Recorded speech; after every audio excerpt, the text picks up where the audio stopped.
Hey, is anyone out there? Where did everybody go? I'm the last one. Literally, the Steam charts show me that I'm the only one who played this in like 30 days.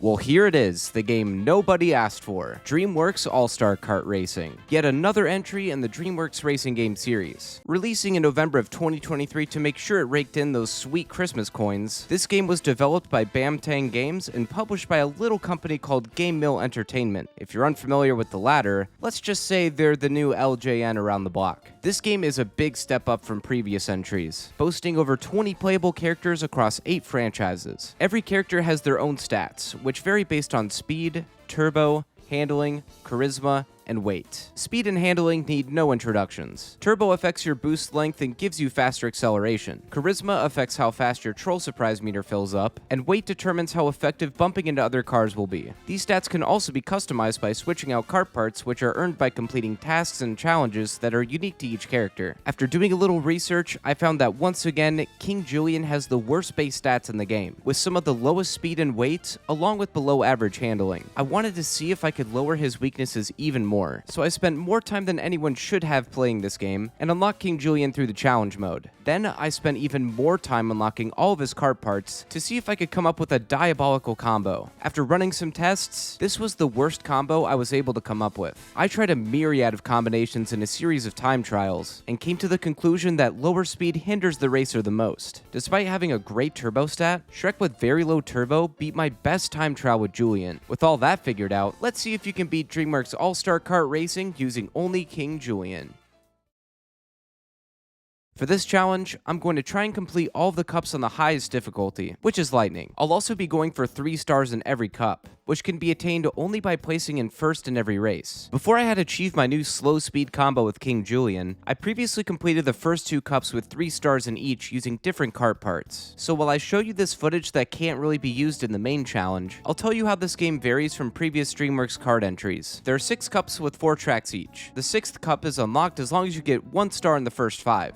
Stars are gained by finishing in first place in a race. Kinda makes you wonder why they didn't just opt for 4 stars instead. The cups are like any other kart racing Grand Prix. Points are awarded at the end of every race, and whoever finishes the cup with the most points wins. Every track is based on an area throughout the featured franchises. And now for some more originality. Before a cup begins, you're given a troll character as the main host. The trolls each have their own special gimmicks, which can either be helpful by providing more notes on the track, or by not being so helpful and adding more obstacles in your way. Depending on what troll you get, the track's music changes slightly, which I think is a neat feature. At the start of every race, you tap the troll's musical notes in a rhythm. Hitting all 3 notes will give you the best start boost. Musical notes can be collected throughout each track, which fills up your troll surprise meter. When full, you're given a troll surprise item. I don't really know what these are, but they all give you speed boosts and have various special effects. Items can be grabbed by running through DreamWorks boxes. They're pretty much your run-of-the-mill kart racing items, which can be used to attack other racers, boost, or defend yourself. Each character also gets their own special item. They all function the same. When thrown in front, they can be used as a projectile, or placed as hazards if you drop it from behind. Every track also has magic paths and drift trails. Magic paths are shortcuts you can access by hitting glider instruments on the track. Drift trails offer you something special depending on their color if you drift along them from the start of the trail to the end. Much like in later Mario Kart games, you can perform a trick when bouncing in the air, off a ramp, or ledge. Tricks can be stacked up to 3 times and will give you a boost when you land. Drifting also works similarly to Mario Kart. There are 3 drift boosts, red being the weakest, followed by blue, and purple being the best and honestly incredibly broken. And finally, there are golden lucky items you can find in not so hidden areas throughout every track. They don't do anything in the races, but they're there for those who dare to 100% the game. Speaking of daring to play this game, the challenge began with the Dragon Warrior Cup,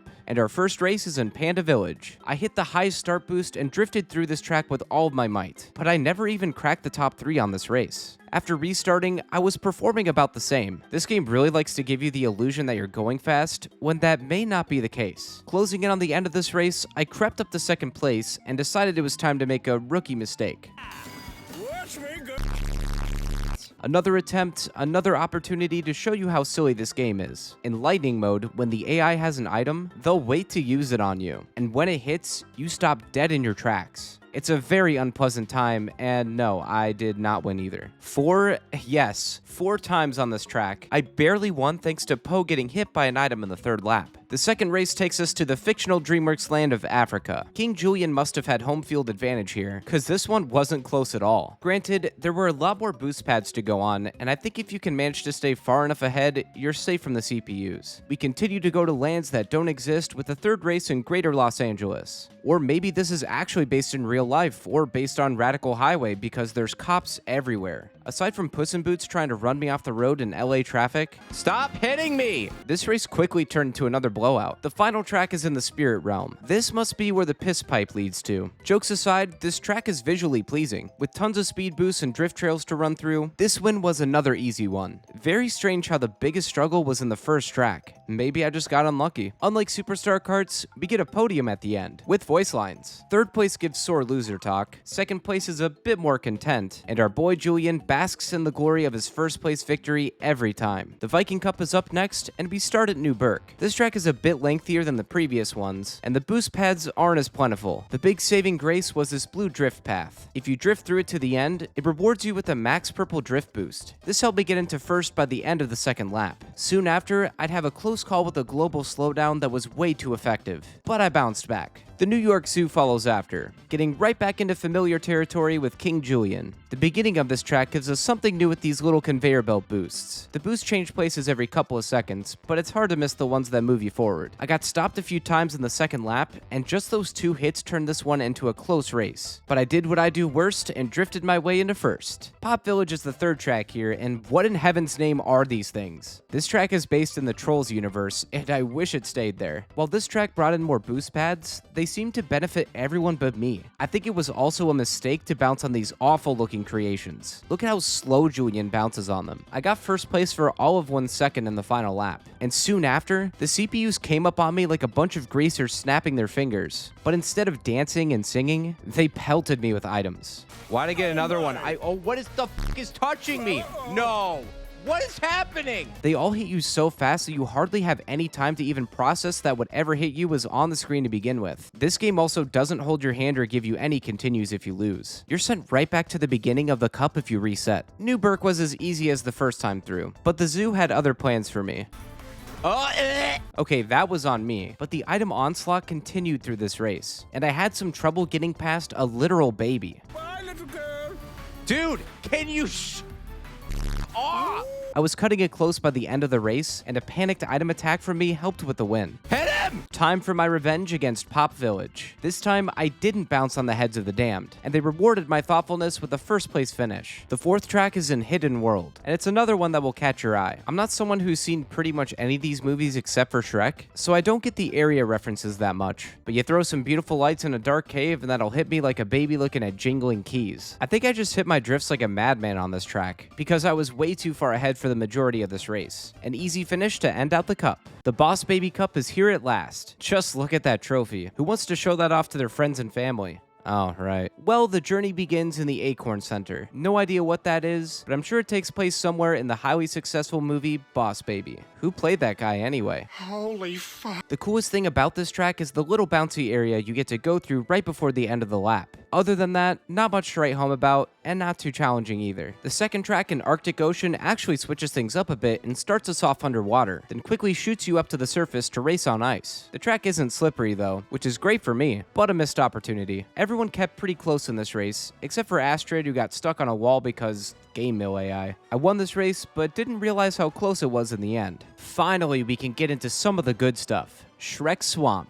It's a little weird being shrunken down and running through this area. I feel like Superstar Kartz had the better idea of making this area more life-sized. Other than that, it's a pretty cool track. The outhouse actually opens up a shortcut after the first lap too. The fun and whimsy would end here though. I fell victim to the CPU item jamboree right before the third lap. I tried my best to catch up, but item RNG was not in my favor. I also fell into the swamp, but looking at this playback now, I don't think I could have won this anyway. It's amazing how much the outcome of these races can change from a few item hits. That's challenge runs for ya. I made it back to Arctic Ocean, where I got hit by literally only one item, and that was enough to kill my run. Tigress also got stuck on the map this time too. You love to see the jankiness. Returning to Shrek Swamp, I had a completely different experience than last time, and stayed a fair distance ahead of everyone else in the second and third laps. It really does feel like the CPU difficulty is RNG based sometimes. The final track is in Baby Corp. I don't know about any of you, but seeing babies on conveyor belts like they're in some kind of manufacturing plant is a little creepy. Halfway through the track, you approach a management gate or something, and the gate switches between two different paths. You can also just run right through it sometimes. Yet again, I was hit by only one item entering the third lap,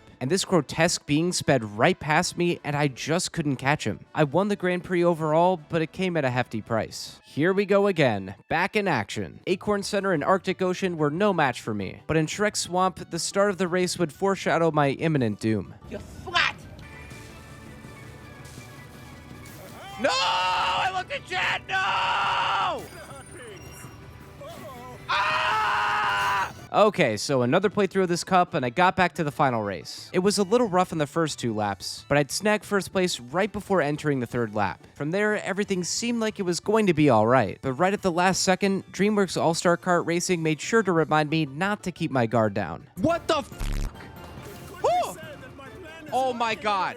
Now that my horrific incidents of terror are over, I could carry on to the Wishing Star Cup. It starts us off in the Dark Forest, which in my opinion is the prettiest map we've been through so far. But as they say, every rose has its thorns, and I failed to get first place 3 times in a row. I'm saying it, the difficulty spikes are completely random, but it'll take more than that to keep a win from me. Next race is in the Museum of Fine Arts. Aside from literally just racing in a museum, there's a neat segment where you have to jump through ramps to unlock a path that leads to a lucky token. It's not faster or anything, but I enjoyed the gimmick. King Gristle got stuck in this one somehow too. I'm curious to know how that happens. The third race is in Bergen Town. After breaking and entering what looks to be the town hall, you race through the city that appears to be gated off by walls made out of chocolate chip cookies. Towards the end of the lap, there's a shortcut you can take by running through some bushes. If you take the shortcut and avoid the bouncy trampolines, you can get through this one pretty quick. Last up is San Ricardo, another race through the city. Here you can take a shortcut through a bell tower and drive on top of roofs. I had one scary situation in the second lap, where I hit an invisible wall that seemed to be way too large and fell out of bounds. This put me in a little bit of a panic because I did not want to reset on the final race again. Thanks to some good item RNG, I boosted my way to first place and won the cup. The Once Upon a Time Cup is the 5th and last cup of the main series. We start out in Far, Far Away. I don't know what got into Boss Baby this race, but he was out for blood. I could barely catch up to him. Approaching the end of the final lap, he and I were neck and neck. Taking notes from Nathan Fielder's business tip number 7, we stood up to the big guys. Or at least someone did, and knocked Boss Baby down a notch for me to take first. The second race is in Gongmin City, and man, haven't we gone through quite a few cities, towns, and villages by this point? We need like a Waluigi's pinball track or something to switch it up a little more. Anyhow, I played this race like a hooligan. When you take the magic path, it leads you to a shortcut, which I kept turning too late and missing, causing a well-deserved DSP-esque defeat. But unlike him, I learned from my mistakes and came back for the win on my second try. Now here we go. Galactic Sky is the third race, and takes us into space for this game's own iteration of Rainbow Road. Nothing too crazy happens on these colorful paths, but you do get to bounce on some clouds. In the third lap, I got hit with the one-shot, one-kill special and just barely lost. It never fails with this game. One fast sequence of playing through the first 2 tracks later, I returned to the skies and had another switcheroo moment where I obliterated the competition. The final race is in Dragon's Keep. And no, I'm not going to compare it to Bowser's Castle. Halfway through, there are fireballs that rain down and can hit you. They always hit the same spots though, so they're easy to avoid. Much to my dismay, I got hit a few times in the second lap and fell fairly far behind. But right before crossing into lap 3, I got a Heart Troll surprise item, which is basically this game's invincibility star. This helped me break the dreaded curse of being hit with items and losing the race. With this win, I unlocked the Moonchild Cup. Who knows what awaits us here in this unlockable adventure? Ah, okay, so it's 4 tracks that we already played through. How exciting. I'll save you the trouble on this one. Dragon's Keep in this cup was a little more ruthless than before. I was hit with items a lot more and continuously missed one crucial thing. There's a shortcut that you can take on the left when leaving the castle. This shortcut put the CPUs ahead of me. Not by much, but enough to make me lose 2 times in a row. So on my third try, I finally put my brain to good use and took the shortcut in this kart racing game made for little kids, kept up in the lead, and made it out of Dragon's Keep. Now for the very final race, Galactic Sky. And per Medi Challenge Run rules, the last race is the easiest one. I killed it in no time and added the Moonchild trophy to my collection. With every cup in the game completed and catching one final glimpse of our king on the podium, I proved that you can beat DreamWorks All-Star Kart Racing using only King Julien.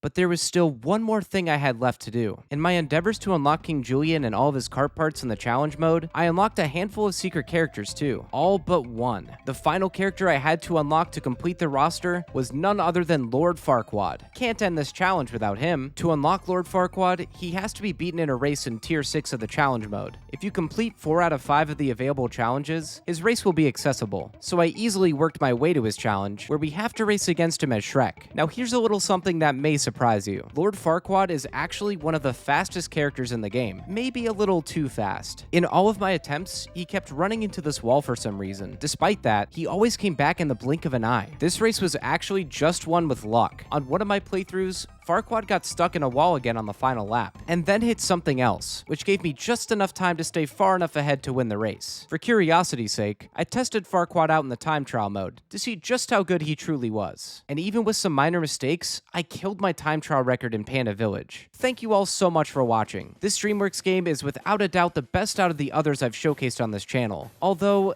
that's not saying too much. DreamWorks All-Star Kart Racing plays far better and isn't as slow as Superstar Karts, but they still found ways for the game to be annoying. If it's not the unfair item attacks, then it's the headache you receive from hearing the characters repeat the same voice lines every 2 seconds. But you can turn that function off. To give credit where it's due, voice acting is always appreciated in these kinds of games, and every character calls the others out by name when they pass by each other. It's cute and adds charm to an otherwise slightly above mediocre game. If you have to play any DreamWorks racing game, this one would be it. But for the love of all that is holy, do not pay the current asking price for this game on Steam. Wait for a sale. Be sure to hit the like button if you enjoyed this video. Also, I stream all of my challenge runs live on my Twitch channel and here on YouTube. If you'd like to check that out, be sure to subscribe or follow me on Twitch. The link to my Twitch channel, along with links to my other social media accounts, can be found in the description. If there's a challenge run you'd like to see, you can also check out the description for a direct link where you can submit your ideas. Thanks again for watching, everyone. See you in the next video. Don't worry, guys. I'm not going to crash out over DreamWorks All-Star Karts, I promise. What is hitting me? You have got to be kidding me, dude. You are kidding me. What is going on?